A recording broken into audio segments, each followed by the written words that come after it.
picked up a bottle of non-age statemented whiskey, would you automatically assume that the whiskey inside is going to be of less quality than something that did have an age statement? Because that is something I have heard from quite a few people, and actually that is a big misconception. My name is Dani, and today I want to give you my top 3 reasons why whiskey age statements matter less than you might think. The first reason, and arguably the most important reason, is that age is just a little tiny piece in a giant jigsaw puzzle of whiskey making. In 2010, the Shivers brothers did a survey and found that up to 94% of people think older whiskey means better whiskey. So wrong. There are so many factors involved in whiskey making. The cask quality, the maturation conditions, the cask size, the blending expertise, the quality of ingredients, the weather. There are just so many factors that go into making a great whiskey that can affect its complexity, its flavour. If you make a whiskey with a bad quality cask or bad quality ingredients, you're just not gonna get a good whiskey however long you age it for. Age matters, don't get me wrong. There are other factors that matter too. So old does not automatically equal good. Also, don't make the mistake in thinking that non-age statemented whiskies are always cheap. Although sometimes they are, and we'll get onto that a little bit later, but think about things like the Macallan Rare Cask. Those are non-age statemented and they can be upwards of £300, which is about $350-ish, something like that. That's not cheap. That is non-age statemented whiskey. There is a lot more demand for whiskey now than there were in past times, and you have to realise whiskey distilleries can't just magic up the liquid. They have to mature that stuff for a while. That means there is a big increase in non-age statemented whiskey because we're making a lot more of it, and there is a limit of how much of the old stuff the distilleries have. So there are a lot more non-age statemented whiskies now, and let me tell you, there are some cracking drams out there. Don't be scared off by a non-age statement. Reason number 2, age statements can actually be very misleading, and let me tell you why. When a master blender is creating a whiskey, the age statement that they are allowed to put on the bottle has to be the youngest liquid in the bottle. So if you mix 80-year-old whiskey with 5-year-old whiskey, the age statement on the bottle is going to be a 5-year-old whiskey. When you buy your 12-year-old in the shop, you don't know how old some of the whiskey that is in that bottle could be. I'll give you a little example. Lefroy Law, which is, by the way, a bottle that I am a massive fan of, is said to contain whiskey which is aged between 7 and 12 years. Now,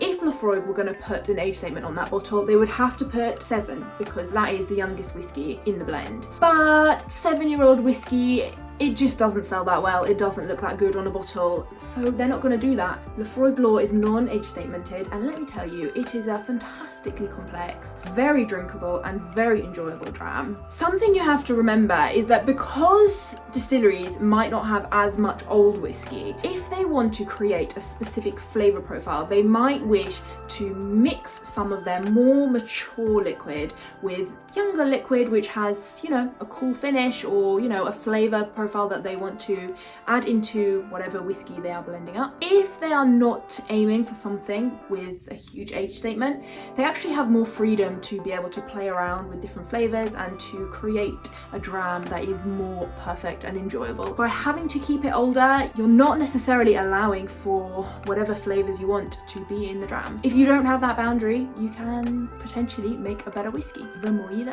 The final thing I want to talk about why age statements might matter less than you think is the perceived value versus the actual value of the whiskey. Now, age statements have historically been used as a marketing tactic, and don't get me wrong, they're still very much used today as a marketing tactic, but let me give you a really good example. In the early 1900s, there was a big decline in the appetite for whiskey. At the same time, there was a big rise in the excise duty in the UK for whiskey, so the demand suddenly dropped and the whiskey distilleries started sweating. They needed to think of ways to market their whiskey better and shove it in the faces of the consumers so that they would want to try it more. Now, who better to try that out than Johnny Walker?